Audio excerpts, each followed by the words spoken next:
É a alma imortal? Será que uma alma pode sobreviver à morte do corpo? Como entender este assunto tão polêmico no meio cristão acerca da morte? O tema do nosso estudo é como provar cientificamente que uma alma não pode sobreviver à morte do corpo, apresentado por Newton Ebenezer, com participação de Alexandre Bernardes. Porém, antes, iniciaremos o nosso estudo com uma oração. Pedimos ao Pai que nos abençoe neste momento ao abrir a Tua Palavra para entender um assunto tão interessante e ao mesmo tempo polêmico, mas com a certeza de que existe uma verdade acerca deste tema, uma vez que o Senhor não é um Deus de confusão. Pedimos então sabedoria para entendê-lo e a mente de Cristo, em nome de Jesus. Amém.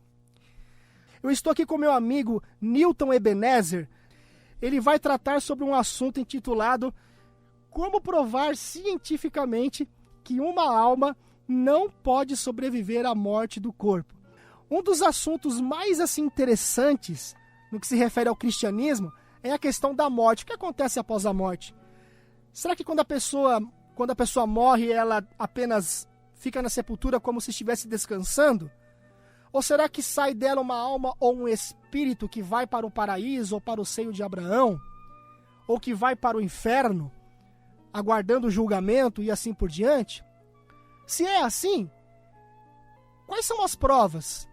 Ou será que há uma prova científica de que isso não poderia jamais acontecer, que seria impossível uma alma sobreviver à morte do corpo?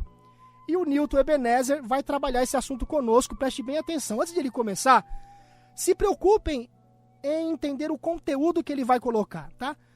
Não se preocupe com a oratória dele, se ele fala bem ou se não fala bem, se ele tem trava-língua ou se não tem, se ele gagueja ou se não gagueja. Vamos se preocupar com a essência em si do assunto. Boa tarde, Newton, seja bem-vindo pela primeira vez ao programa Verdade para o Tempo do Fim. Ok, uma boa tarde, meu nome é Newton, eu sou químico, né? Você é químico? Exatamente, sou formado pelo Oswaldo Cruz. Certo. Vamos começando então com que texto aí, ou qual comentário, comentário que você teria em relação a essa questão de que cientificamente seria impossível uma alma sobreviver à morte do corpo, obviamente, se realmente existisse essa questão, biblicamente falando, de que uma alma realmente sobrevive ao corpo, ou ao próprio espírito. Bom, o meu pai deixou um livro escrito, que ainda não foi editado, e eu já li o livro, e encontrei uma palavrinha, a gente vai começar com Gênesis 2:7. Certo. Inclusive, se você tiver um papel, uma caneta, eu gostaria que você anotasse os textos para você verificar, né, se o que eu estou falando aqui está de acordo com a palavra de Deus. Você vai poder até discordar do que eu falo, mas eu tenho certeza que você não vai conseguir provar que eu estou falando mentira. Né? Então você está bem seguro do que você vai ensinar hoje. Exatamente.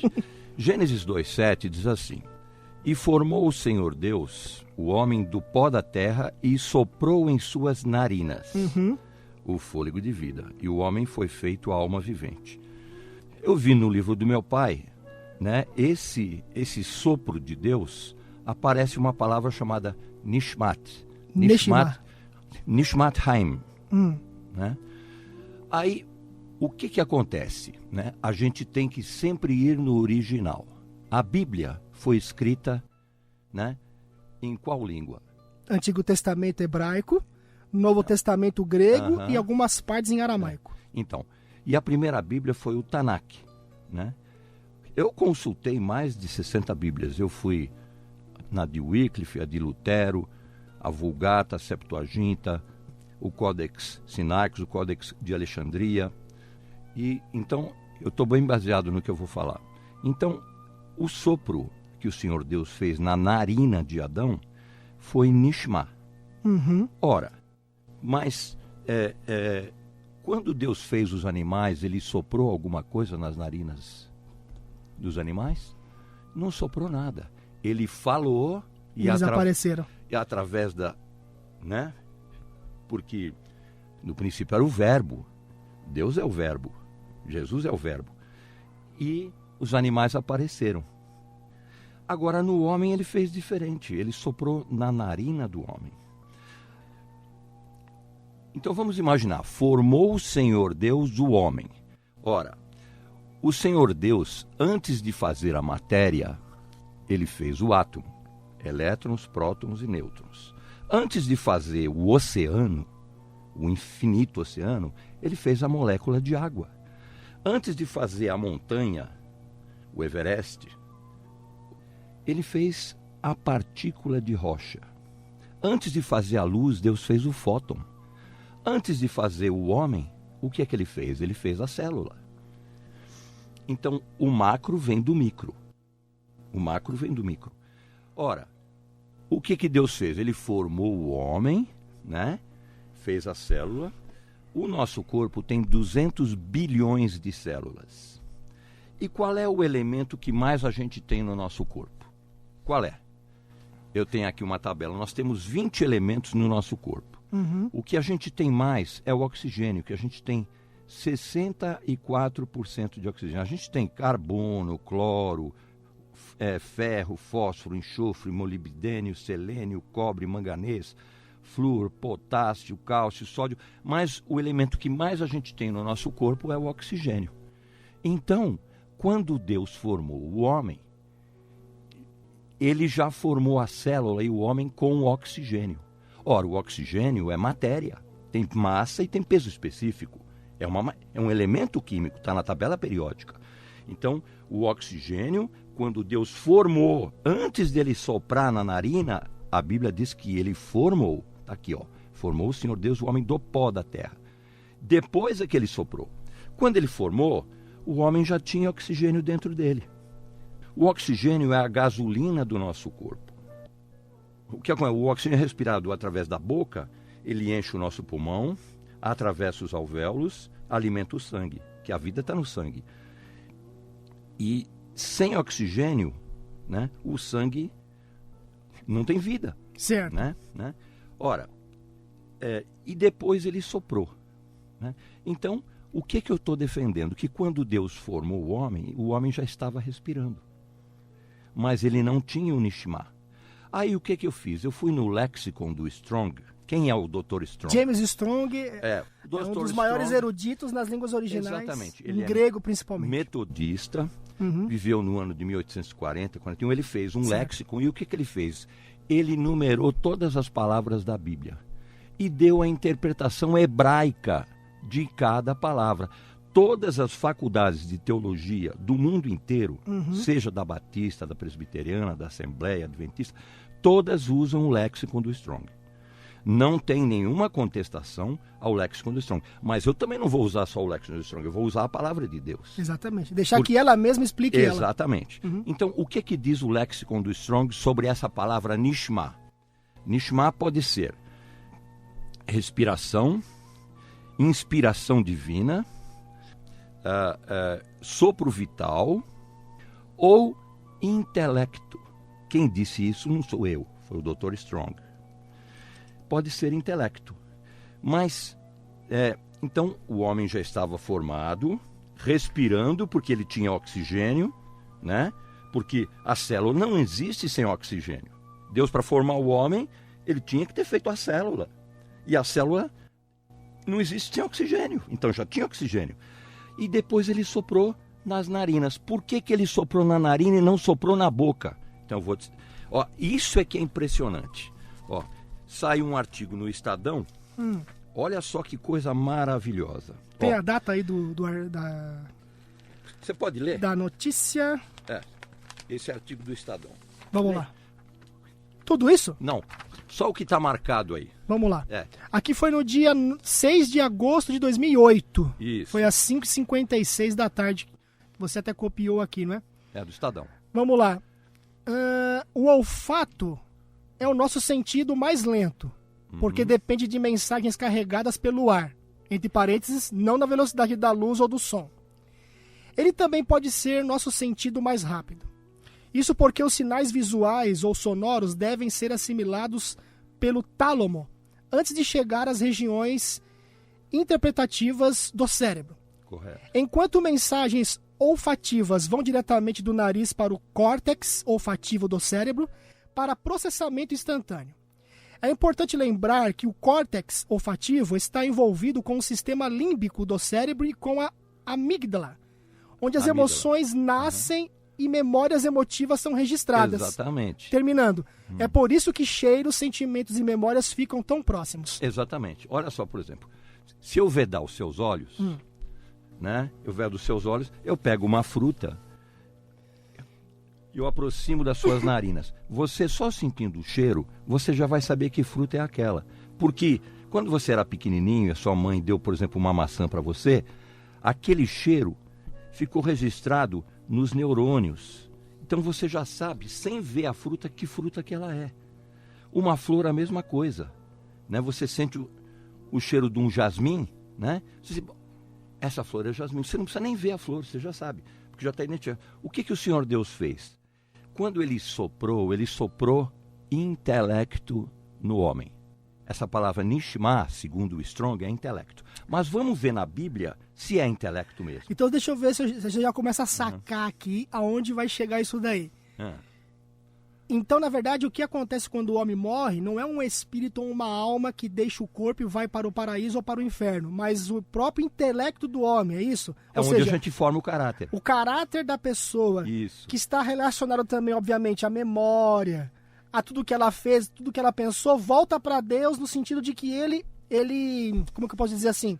Ele preserva isso na mente dele. Exatamente. Não significa que isso seja uma alma desencarnada fora do corpo. O seguinte, é aí que você vai chegar. Olha só, Apocalipse 20, 12, 13 e 14 diz que nós temos um livro da vida lá no céu.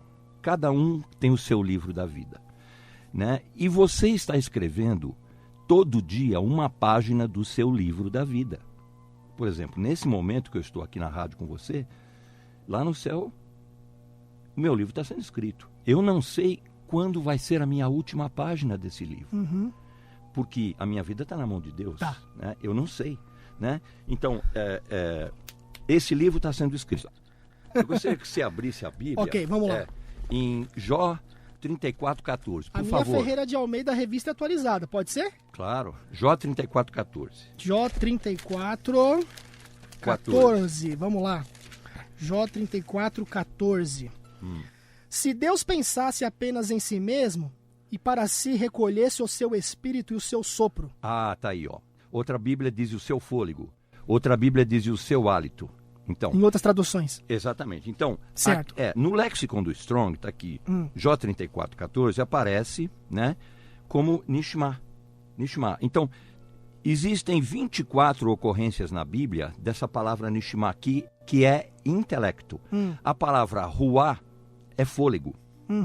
E a palavra Nishma, ela é intelecto. Aí você vai me perguntar, e alma? Como aparece no Strong a palavra alma? Aparece como Nefesh. Só que Nefesh também é criatura. Human being, the creature. Human being é ser humano. Nefesh no hebraico. E psique, perdão, psique no grego. No grego, exatamente. Né? É nada mais, nada menos do que ser humano, pessoa. É o ser humano. Não é uma entidade incorpórea fora do corpo. Você não é uma alma. Você não tem uma alma, você é uma alma. Certo. Porque o ser humano, ele é holístico. Ele é composto, não é de corpo, alma e espírito, nem de corpo, né? Ele é composto de corpo, né, e intelecto. O que volta para Deus é somente o intelecto. Mas vamos ver na Bíblia. Enquanto você vai abrindo... Eu quero que você abra aqui a Bíblia de Jerusalém. Tá, deixa eu ver aqui. Jó 32:8. Jó 32:8. Pode ler, Bíblia de Jerusalém. Só um detalhe antes de ler. Quando a Bíblia diz ali que o nosso corpo, nossa alma e nosso espírito deve ser conservado íntegro para a vinda de Cristo, está na 1 de Paulo a Tessalonicenses 5:23, significa então que alma e espírito está relacionado à questão do intelecto em si, que envolve o caráter, né? Vamos lá. Peraí. Tá. O corpo é soma, ou bashar, né? Intelecto é nishma, certo. Né? E a alma é o homem como um todo, com o intelecto, com o sopro e com a matéria. O que a gente tem no nosso corpo? Cálcio, sódio, ferro, 20 elementos químicos, né? Entendi. Jó capítulo 32, versículo 8. Isso. Mas é o espírito no homem, o alento de Shaddai, que dá inteligência. Isso. E esse alento, o Strong diz que é Nishma. Se você pegar a Bíblia ortodoxa judaica, você pode até encontrar na internet de graça. É Orthodox Jewish Bible. Ela é grátis, você pode fazer a pesquisa para ver se é isso mesmo ou não. Então, quando o Senhor Deus soprou na narina do homem, ele soprou inteligência. Agora, o homem tinha fôlego? Tinha. O fôlego é ruá, né? Agora, veja só que interessante quando aconteceu o dilúvio. Quando aconteceu o dilúvio, certo. O que aconteceu? Gênesis 7:22. Gênesis 7:22. Isso. Vamos lá. Gênesis 7:22. O que aconteceu? Tudo que tinha fôlego de vida em suas narinas, tudo o que havia em terra seca morreu. Exatamente. Tudo que tinha fôlego em suas narinas morreu. Olha. Esse é o Neshima. Espera um pouquinho.